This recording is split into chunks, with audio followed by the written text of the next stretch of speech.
It's nice to be here in San Diego. I live in New York because my dreams are bigger than yours, and my nightmares. But I'm not from there originally. I grew up in the South, and my folks, they're pretty conservative. I'm not. They voted for you-know-who. I didn't.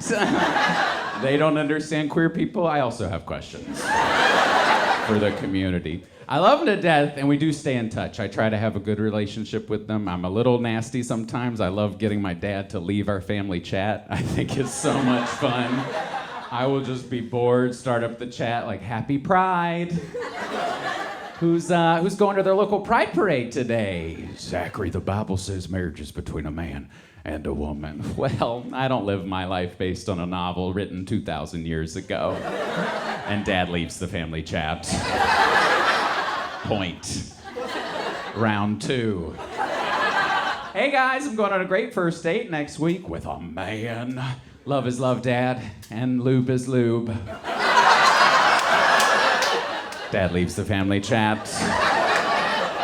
Final round. Hey, did you guys ever get your vaccines? Dad leaves the family chat. And I win the game.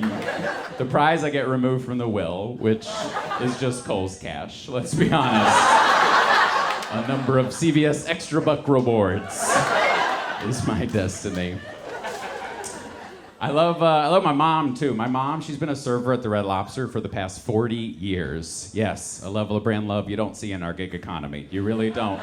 In Myrtle Beach, where she lives, you make $2.13 an hour. That's very close to $0 an hour. But she works off tips, and she makes sure her tables tip. And if they don't tip, she gets her revenge. My favorite story, a table once comes in, runs her ragged, extra everything. Then they have the nerve after they stiff her to ask for ranch to go. You know, they're on vacation. They don't have their vat of ranch available to them at home. They ask for some ranch to go. And my mom, in her never-ending love of the Lord she believes in and the Red Lobster brands, absolutely coming right up, miss, gets the woman what she asked for. Patty doesn't spit in it. She does something more heinous. She gives the woman blue cheese. Sniper level attack. Dirty psychological warfare. Because that bomb's gonna be sitting for a few days. You know, Courtney and Brad are on the boardwalk getting back to the timeshare they rented to save their sad marriage. And, you know, they're gonna make sweet love. Brad will finish, but Courtney can't. She's in bed wondering where things went wrong with Brad. Maybe her dad was right when she remembers the Cheddar Bay biscuits and ranch dressing. She gets out of bed. Out of bed in her Forever 21 closeout lingerie, gets to the mini fridge, pulls out that sleeve of Cheddar Bay biscuits out of that little plastic ramekin that she thinks is full of the familiar white sauce of her youth. Gets back. Back into bed. No greater joy than eating in bed. Dips that biscuit in, brings it to her lips, expecting a sweet, buttermilky delight. But she's greeted by a sour, rancid taste bud attack from Ranch's ugly stepsister. She spits it out on the cum-covered comforter. Raises her head to the Myrtle Beach moon, wakes up Brad in a rage he will only see during their first child's birth and subsequent divorce proceedings. Says, "That bitch gave me blue cheese, Brad!" That bitch is my mom. I love her. I love that woman. She's fantastic. She's very sweet. Don't call me a bitch in your set, Zachary. Oh, okay, sorry, Mom. I'm single, I'm a queer vegetarian atheist, but identity is pretty sort of, you know, fluid, right? Like I'm a vegetarian, but I cheat with fish, and I'm an atheist, except on planes. Yeah.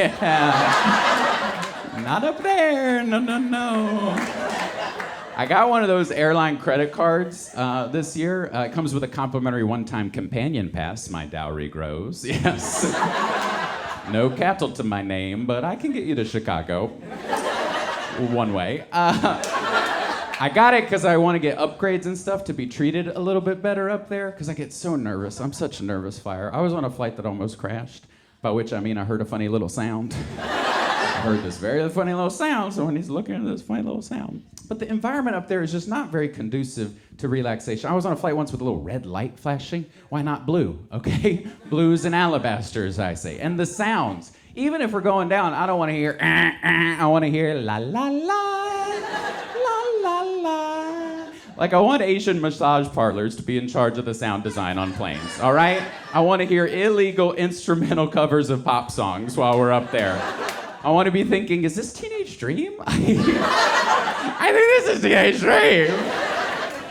And pilots, look, I'm very progressive. We need to dismantle the cis hetero white supremacist patriarchy, but pilots, I want the straightest, whitest man on earth. No struggle on his mind.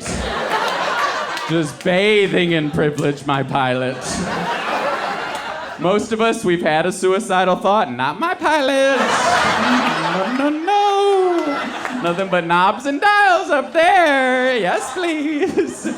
My pilot's not doing the work, he's doing his job. That's all I want him to focus on. And all pilots should be married. I'm saying it right now. No single pilots. Imagine going down because someone's like, what do you think this means, bro? I'm not really sure. And I want him clear-headed. Every pilot an hour before takeoff receives a blowjob. That's what we need. Post-nut clarity while we're up there, all right? Better yet, we're on the way to his blowjob. Yes. Pre-nut ambition. I'm riding his sperm like a rodeo cowboy through the friendly skies. An hour before the flight, his wife texts him, honey, when you get home, you can put it in my butt. That's the energy. Women of America married to pilots, your country needs you, okay? I'll teach you how to douche. I'll show you what poppers are. We can get to the bottom of this together. Some people don't know about me. I have that disease where you can't remember people's faces. It's called narcissism. It affects 4 out of 5 queer people. It's really serious. And one of the main symptoms is you Google yourself a lot. So I'm very aware of all the Zach Zimmermans in the world. There's a Zach Zimmerman in Tennessee who wants to be an actor. I don't know what you're doing in Tennessee if you want to be an actor. There's Zach Zimmerman who works in tech. But the biggest threat to my brand is fictional Zach Zimmerman. There's a fictional Zach Zimmerman, the main character of a self-published novel called Wet Goddess by Malcolm J. Brenner. This is all completely true, and I'd love to share just a little story time about why this might be an issue for me. Wet Goddess by Malcolm J. Brenner. Literally, chapter 1. My name, please get this right, is Zachary Zimmerman. Uh-oh, okay. And before I level with you about Ruby and me and all the strange, sad, and beautiful things that happened to us, let's get one other detail straight. I never intended to fall in love with a dolphin.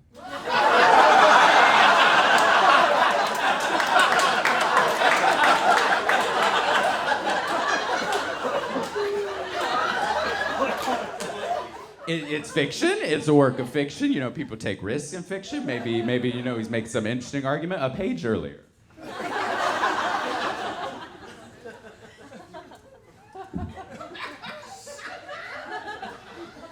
Author's apology.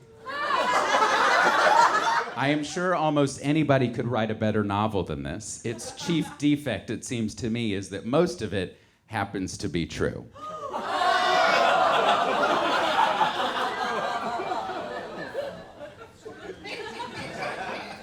Malcolm fucked a dolphin, you guys.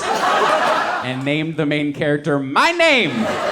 I don't know which is more unethical, okay? And look, I'm not gonna defend people having sex with dolphins, mostly because it affects my chances of having sex with humans, but you didn't need to name it my name, right? I read the whole book. It's quite interesting, and it was only the one dolphin, okay? It was never Malcolm in the middle, which is nice. And I don't mean to spoil it, the dolphin does die at the end. It's very sad, but there's plenty, you know, of fish in the sea. So, but why would you, what's weird about this is we all know without even talking about it what state this happened in. Say it with me on 3. 1, 2, 3. Florida. Yes. Poor Florida. Imagine. Hey, did you hear somebody fucked a dolphin? That's Florida for you, man. That's what happened. And it wasn't even, you know, like a sexy dolphin at SeaWorld. It was at a budget theme park called Florida Funland. This dolphin was in like Daisy Dukes with cigarette burns, like, you wanna fuck, human? Come on over. We'll have some fun together. He wrote a book where Zach Zimmerman fucks it. I've never fucked a dolphin. I've never slept with an animal. I mean, I have kissed a cat for a little too long, but who amongst us hasn't? I mean, dogs are sluts. They'll give it up. When a cat starts kissing you, you gotta milk that a little bit, all right? Come on, little kitty cat. That's not, but why would you name this character my name? It's so mean. He wrote on the invoice a handwritten note. This was self-published. He knew my name and wrote it to me. It was a little wet when it arrived. Dear Mr. Zimmerman, this book is about me, not you. Okay, little blow to my narcissism. I chose this name because I wanted the feeling of a kid who was always seated at the back of the class, always last. Okay, the dolphin fucker thinks my name is a loser name. Okay, Malcolm. Though I was always up front, brag, I felt socially very backwards. Nothing personal, I assure you. Best wishes, Malcolm. Oh, okay. Well, this does, humanize the animal a little. But what am I supposed to do now? I'm gonna write a novel called Dry God, okay? Where Malcolm J. Brenner fucks an armadillo. How about that? I'm gonna come for that, Malcolm J. Brenner. Y'all know what the J stands for? Called jacking off to a dolphin. Malcolm, it's not very nice of you.